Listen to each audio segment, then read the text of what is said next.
Terrence Gangster William, aka OG Pickety. I'm hanging out with the big homie, Hankin TV. Make sure y'all subscribe, support the brother. We out here doing big things. It's all good, baby. Y'all see me free. We out here enjoying life. Wah. I want y'all to stop the violence, say no drugs, and put these guns down. I'm out, baby. Gotta go. This is a certified hood classic. I used to be in my feelings, then I turned up and got a spot. I can't say how much I made in that bitch, I just know it was a lot. I don't care no more if she love me for real, long as she love my knot. They say, Unc, you hitting them with too much drip. I know I got a mop. I put my flow in the microwave, I know I got to blow, now it's hot.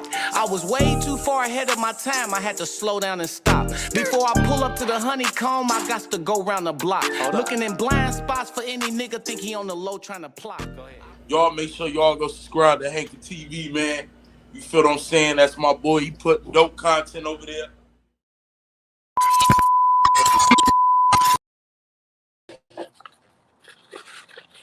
What's up? It's your boy JT. If I say I done it, I did it. I want to thank y'all for tuning in to Hankin TV tonight. And man, if anybody can, man, you know, live right now. If y'all can remember, man, before doing this, somebody tell me to take my phone off Do Not Disturb. Because, man, I put my phone on Do Not Disturb for the interview, man. My phone ended up being on Do Not Disturb for about 2 or 3 days. But anyway, tonight we got my man Hesus Da God in the house. He gonna come and tell us some things. About his music. Try to open your ears up to something new. If you can, man, can you go ahead and introduce yourself? For sure, dog. My name is Hesus Da God. You hear me?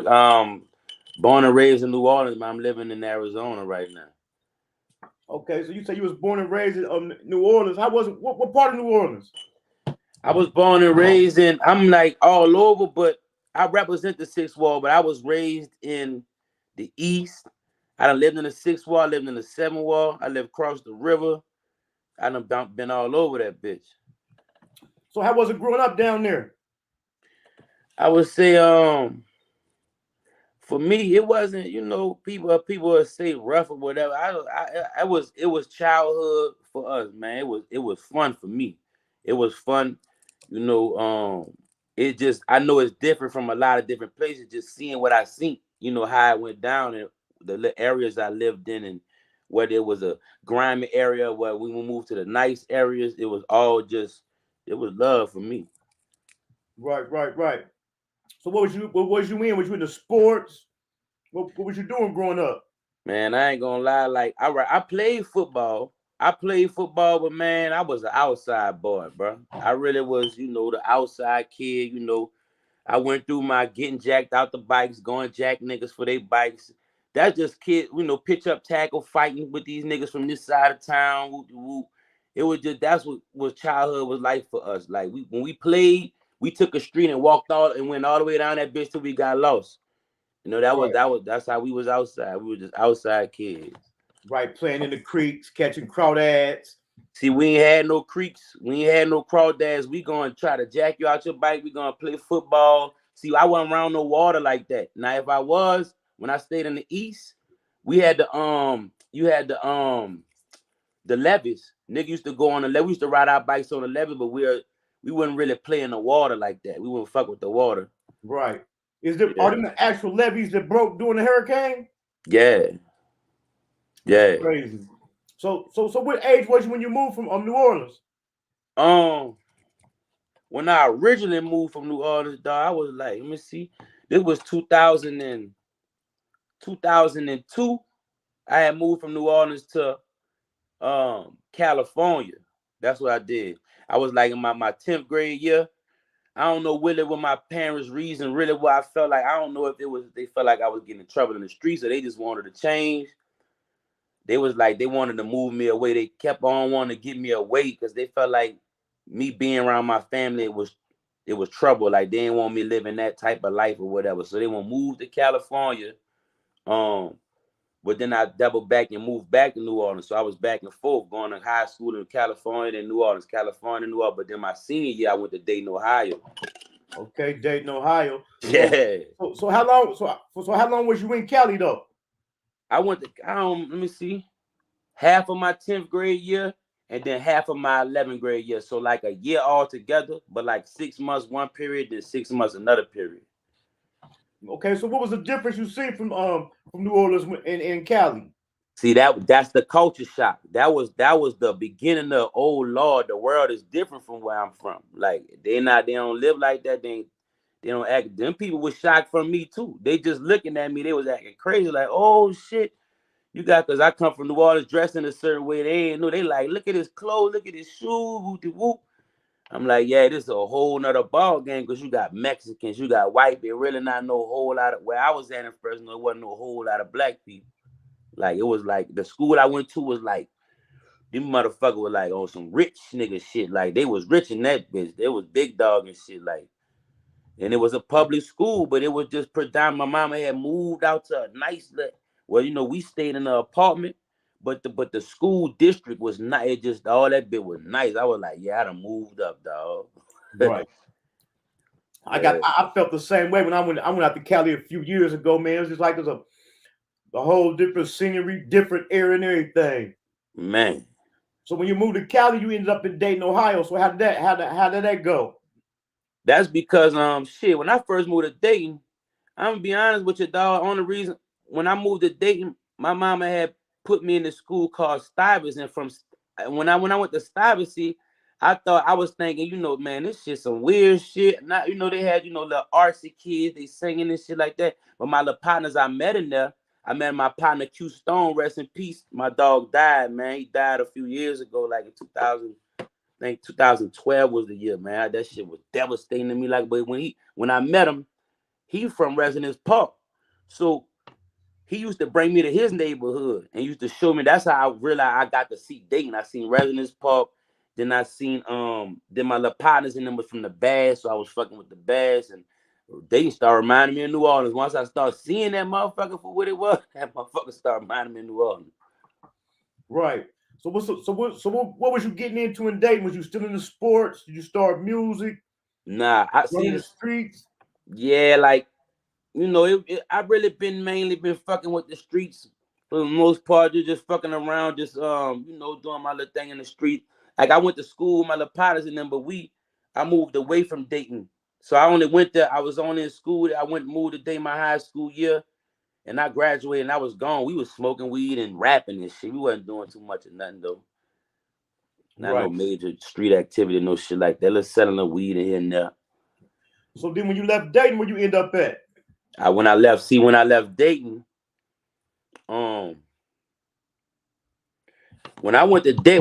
Dayton my senior year, I went to college, man. I went to college in Minnesota. So when I went to college in Minnesota, that's when I got stuck out there for Katrina, because they kicked me out to college and shit like I was fucking off. I went to selling a little coke. They called me up with the little dumbass shit. I finished. I was in college and I got stuck on a reservation with an Indian, because the Indian was the dude I was selling a little coke with. I'm trying to make plugs with him and shit. I go to the reservation, get stuck. Them people telling me, man, it's a hurricane in New Orleans. I said, oh, no, I gotta go back home. I don't know what's going on. I gotta go back home. I'm trying to move. I get back home, and then I'm all through that Katrina shit. All that Katrina shit was part that post Katrina shit where trailers all around, niggas selling dope with the.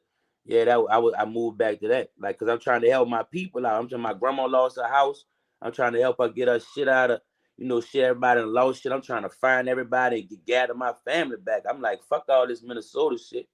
But when I went home, that's when I was like, all right, it was up. So from Katrina, let's see, 2005 to about 2008, I was in New Orleans. But all that jailing, going back and forth, I had to leave New Orleans. Right. Like I was telling you before, man, when Hurricane Katrina hit, man, I was locked up. I seen it on the news. And then, years later, they did the documentaries and stuff, man. So I only could imagine what people was going through during that, man. So how was it when you went back, man? Seeing what happened in your city? Man, I ain't gonna cap to you, bro. That me going back to after Katrina is a big part of what started molding me. Because before Katrina, I had never really I wasn't trying to take rap serious or nothing like that. But when Katrina hit, it was like it hit us so bad, and it was like rock bottom, to where when shit got ill, shit got real ill. Like, it was survival of the fittest. Like I said, I was in that trailer. I was in the sixth wall with my grandma and them. And my grandma had worked in Baton Rouge, so she'd drive to Baton Rouge every day. That's an hour away, but she'd leave me on that block in that trailer. And that trailer was just trapping out that fucking trailer. Nigga selling that nigga trying to sell everything they can, because jobs wasn't really, it wasn't fucking, they wasn't giving nobody no jobs and no nothing. It was up. It was just, everybody was trying to get it how they live pretty much. Cause I know I was hearing about the treacherous stories, man. They were just talking about how it was in the dome, man. Oh my God. I'm gonna tell you about that. So I got partners, they got stories where in HOD, I spent my little time in jail or whatever. You got HOD, the bottom floor, the whole bottom floor was flooded. The COs done left they post for days when the storm hit. They left them bitches in there for the die. Them boys in there, no food, no nothing for about 3-4 days. So when the COs come back, they come back, the niggas floating and dead. The whole first floor is dead. The second floor, they got water up to their chest. They got 16 niggas in 2-man cell. Cause these niggas waiting to go to court. So when they leave the court, that's how they raw a nigga out. They leave you in that bitch for 20-something hours, talking about they waiting to transport you back, but they playing games. You know what I'm saying? So them niggas in that bitch about to die. The COs come back, they gotta unlatch the leg, they gotta make sure these niggas coming out the right way, and then they double locking niggas down. They send a nigga sandwich, niggas eating sandwiches for a week. They pop niggas. They let the nigga when they're escaping, they getting out the third floor. They jumping out the third floor, but when they jumping out, the police hitting them. They killing them nigga one by one. Every nigga jump out the window, they hitting them. Bop, bop. So they killing niggas while they trying to escape. You see what I'm saying? It was going Duffy in that bitch. So how did you end up getting into music, man? Man, music been so real shit. My cousins is UNLV. I don't know if you never heard of that group. UNLV, they from New Orleans. They from Uptown. That's my cousin, my daddy's side. They badass yellow boy got killed. They was on Cash Money and shit. So when I seen them, like really, them and the hot boys who really made us want to start right now with own rap. Before that, I used to be rapping like other niggas shit, like you rap other people's shit. I got good with that. People want to hear you rap. Oh, you want rap? Rap. They tell you nigga rap some mystical stuff or something. I could do mystical. They say rap bones. They want to hear you rap fast. But then when the hot boys when they coming out and all that shit, we gotta rap something like that because they come with that real shit. Like we liked it. No Limit, they was straight. But when the hot boys came out, and then some of that UNLV shit, that's what made us like really want rap. Because I started out in a rap group. I was with some niggas, like about 8 niggas deep. We was rapping. Then we broke down to like 3 niggas. But that's what made us want rap, was looking at hot boys and my cousin them. Right. So growing up in New Orleans, man, and being inspired by the hot boys, man, did you know any of them? Not really personally. I never really know Wayne. My family knew him. Like my cousin Keith was in the hospital with him when he shot himself in the chest. You know what I'm saying? My cousin them, and them used to write for him before we was young, 12 years old, going down the cat. I was hearing these stories though. I wasn't around for that. You know what I'm saying? I was like when he was 12, I think I was 10 years old. So I done seen them in the studio and I done seen them in passing, but I don't know dude personally like that. Right. So when you got inspired by the hot boys, man, and decided to start writing your own music, which route did you take? I took shit. See by the time when I started writing my own shit, we was in middle school. That was in middle school and shit like that. I was writing my own school. I wasn't really like serious about it. It wasn't till I was fucking off. Like I be rapping my own shit, rapping in school and shit, rapping in California. But when I got to New Orleans after Katrina, me and my cousin Darnell died. We formed a group called Loose Cannons. This like 2006. That's when we start busting ass like that. When we went to fucking with that rap shit for real and get some of the traction in the streets or whatever. But then I double back and moved in 08. So that slowed our attraction down with the rap shit. Now, but I was in Dayton popping off with that rap shit. When you was doing music in Dayton, who did you do music with? I started fucking with the first niggas I was doing music with was my partner Q Stone. He died. It was Q Stone and Flam, a nigga named Flamboyant. I think his new name is Flamborghini, but he used to call himself Flamboyant Flam. They went to Metal Dale. I was rapping with Q Stone and Flam, and then I branched off with some niggas because I met the niggas from the Baz from my partner Fat B. He a DJ Fat B. I met him through some Bass niggas. So then I went to rapping with the Bass niggas. Then I was rapping. I was in a rap group with Jason, DBKS Jason. It was me, Jason, Shada K, and a nigga named Tate Nitty. And we had a little 4-man group called the Shotters and shit. So I was rapping with them dudes too. Okay, then when you started, so when you went on the solo road, what was like your first project?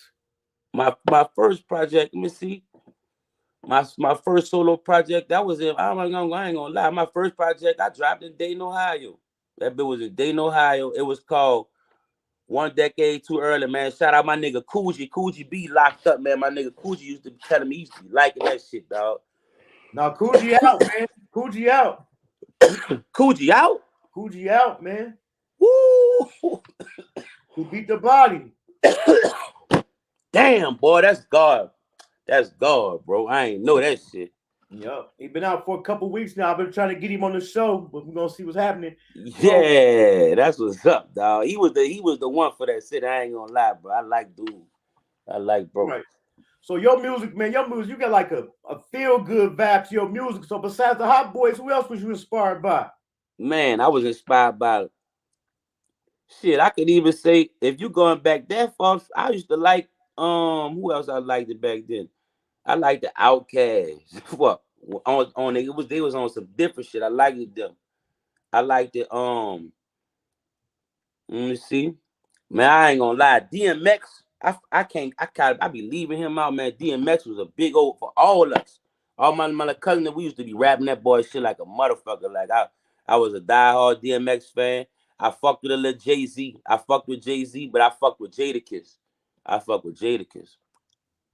Right. Yeah. So I've been following you for a minute, man, but we just now linking up. So how many projects do you got? Altogether, I put out about 3 projects. Okay, you put out 3 projects. Yeah. So for the people who don't know, man, we trying to get the people familiar with you. What's some songs or some projects you to put out, man, that people can tap into to find out who you are? My latest project I just put out, bro. I put out something called Classic 16s Volume 3. It's like did like a sequel of. I put out projects where I got old versions that I never recorded on wax and put out that I'm putting them out. That I could put them out now. I could put them out on all platforms, iTunes, Spotify. You know what I'm saying? So now I got the last project, Classic 16s Volume 3. That's the latest one I dropped, and then I dropped a video called We Gonna Ride. I just shot that video in New Orleans, so I want. That's why I want people to tune in to that one because I'm gonna drop a project following that one. Right. So coming from New Orleans, man, being inspired by the Hot Boys, moving to Cali, you know what I'm saying? Growing up listening to Jay-Z, DMX, Outkast, then touching down in Dayton, then out there in Arizona, man. How have you seen the music change, man, over the years? Man, it changed a lot. I mean, it changed, but music always kind of come back to utilizing what it used to be and making it new and reinventing it. So it done changed, but you still got, like right now, I feel like with the Detroit sound, they do a lot of times they'll reference some old school New Orleans shit. They'll owe some old school Hot Boy shit. They'll sample some old school. Just the shit that they like that they grew up listening to and put it into their own little mix. I like when they do that shit. Right. So what you out there in Arizona doing? I'm trying to start a dispensary, man. Look at everybody out here. If you a resident of Arizona, you resident of California, man, they legally trapping this weed, man. Look, I want my family to be a part of that too. I don't want to miss out on none of that money. I'm getting ready to be a part of this marijuana industry, man. I'm trying to branch off and you know make products that's around this whole prop 203 thing. It's a prop 203 out here where they about to legalize the sales of weed and all that recreation. It's already recreation and legal for you to grow. You could grow 7 plants on your property. You could smoke it. You know, you could ride around with 2.5 ounces. So I'm an advocate of the marijuana industry out here. Right. So what you got going on with the music? Right now, see, I'm trying to connect New Orleans with any city that I don't see. When I was living in Dayton, I was trying to connect New Orleans with Dayton, but I was in the street so bad it was just up and down for me, up and down. Now I got me a little smoothed out. I'm trying to still connect the dots. Like I want to get cousin them, trying to get some shows with some old school New Orleans, maybe some new school New Orleans artists, bring them to Dayton, bring some Dayton artists I know out this way back to New Orleans, you know what I'm saying? Just connect the gaps in the dots that I got that I done made all these connections everywhere I done been. Right. So how that's going for you? It's slow motion. It's slow motion because a lot of niggas don't know about Arizona. They ain't really, tapped in. They ain't really tapped in the scene. But I'm trying to get them to open their eyes with that. Now with the New Orleans shit, it's like the I'm dealing with like I'm talking to bigger artists that because of their own, datingness to them, I think they seem like it's a more rough area, it's a smaller city. They want a little bigger bag. Some of these artists that I'm trying to get to dating, so I'm just working with them, seeing if I can fuck with their price, see if they can fuck with the price. You know what I'm saying? Just to open the door to where they can see. All right, they show love. They showing love out there. You can fuck with that. Right. So you got any upcoming projects coming out? All right, the new project I'm trying to drop. I'm trying to come out with a song with my cousin Lil Yah from UNLV. It's a song called "Chilling on the Set." I'm redoing one of the old school songs, but I'm revamping that bitch. I'm bringing it back, so I won't like bring gap the old school with the new school. You see what I'm saying? That's a project I'm trying to drop. That bitch gonna be fire, dog. Yeah. I've been tuning in to all of it, man. So for the people, man, tell me where they can find your music at. Yeah, my music. Most of my music is on iTunes. You go on iTunes and type in Hesus Da God. That's HESUSDAGOD. You gotta separate Jesus from the God, and it's gonna pop right up. You go and really on any platform you put that in, whether it be YouTube, Spotify. I'm on Tidal. It's on all them things. Right. And then features, you doing features? I'm open for features. I just ain't got. I'm open for features. I just ain't got no only up and coming features I got. We ain't did it yet, but we working on something. I got something coming up with Flam Fever. I got something coming up with Lil Yah from UNLV. I got something coming up with my little cousin them, Lil V. You know what it's here for V from out of Baton Rouge. I got cousins from Baton Rouge. They popping off tough. They like, they done went to school with NBA young boys shit, so they got a nice little wave out there. They a little younger than me, but they got a nice wave. They done been in Boosie house. They done, Kevin Gates done stamped them and all that, but they still they own movement. Right. Yeah. So far as the music, man, the projects you got coming out, the people you about to work with. So what's the next level for you? Man, the next level for me, man, I ain't gonna lie, I'm trying to get into this movie stuff, man. Like I done tapped in with Jason. Jason been going hard on the movie scene. We done talked throughout the years, but that's my next step, man. I'm trying to get into these movies, these hood movies, and more interviews, and trying to tap in with my old school, like my family members, and get their stories, because there's a lot of stories. Like, a lot of these interviews won't hear these stories from the old school artists back when they didn't have these platforms and they couldn't say this. You know what I'm Right. saying? That's what Well, my goal is. I'm definitely rolling. I'm definitely locked in, man. So you can go Yes, sir. make the connection. We definitely can make it happen, man. Yeah, definitely. I appreciate you saying that, bro. Cause yeah, you doing your thing, and you be perfect avenue for to get this popping through. I appreciate it, man. So Yeah. where can the people find you at? They can find me on Instagram. Instagram HESUSDAGOD all the way through. You can find me on Facebook. Same thing, HESUS space DAGOD. That's why I'm really mainly at is Facebook and Instagram. Right. So out of all the projects you put out, man, you said you got three solid projects out, man. Which one of them is you most proud of?